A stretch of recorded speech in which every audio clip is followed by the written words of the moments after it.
Not even 2 weeks in office, President Trump already scoring another victory for the U.S., this one against ISIS. He ordered a military airstrike against the terrorist group's leaders in Somalia. The president saying in part, quote, "These killers who we found hiding in caves threatened the United States and our allies. The strikes destroyed the caves they live in and killed many terrorists without in any way harming civilians." Foreign policy expert Rebeccah Heinrichs joins us now. Good morning, Rebeccah. Good morning. So I look at this and I'm reading, there are people arguing that this was more of a show of force than a strategic move. Do you have any insight as to how important this airstrike was? Well, I think it's important because President Trump decided to announce it. He announced that the United States did this. And then he also had a threat for anybody else who would threaten the United States. "We will find you," he said, "and we will kill you."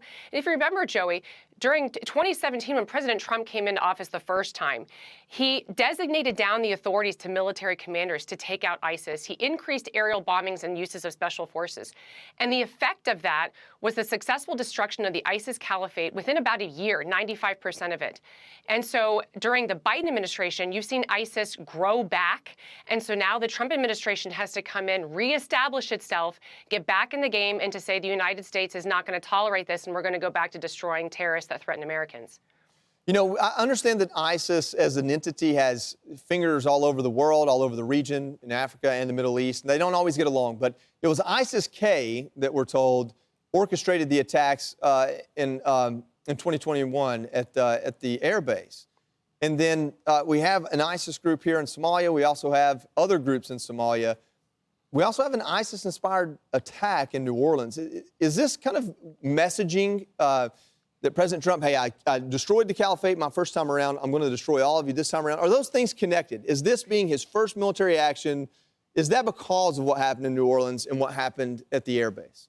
I think it's related, Joey, because the way it works is ISIS grows. As you said, you're always going to have terrorists, Islamic terrorists around the world. But what the United States can do is to destroy the caliphate, where they actually have essentially basing, where they grow, where they train, and then where they can recruit, because then they get stronger, and then they have more successful recruiting through the internet, because they show, would-be radicals that they're strong.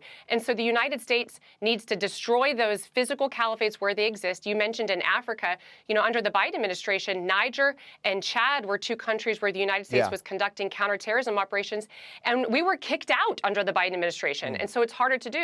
So now I think it is important for the Trump administration to say, we're going to destroy you where you are, and you're not going to have successful recruiting because we want to secure America's borders here at home and make sure Americans are safe. Yeah, I won't lose a minute of sleep over some terrorists getting killed. I kind of like it. So, Rebeccah Heinrichs, thank you so much for joining us. Thank you. Yes, ma'am. I'm Steve Ducey. I'm Brian Kilmeade. And I'm Ainsley Earhart. And click here to subscribe to the Fox News YouTube page to catch our hottest interviews and most compelling analysis.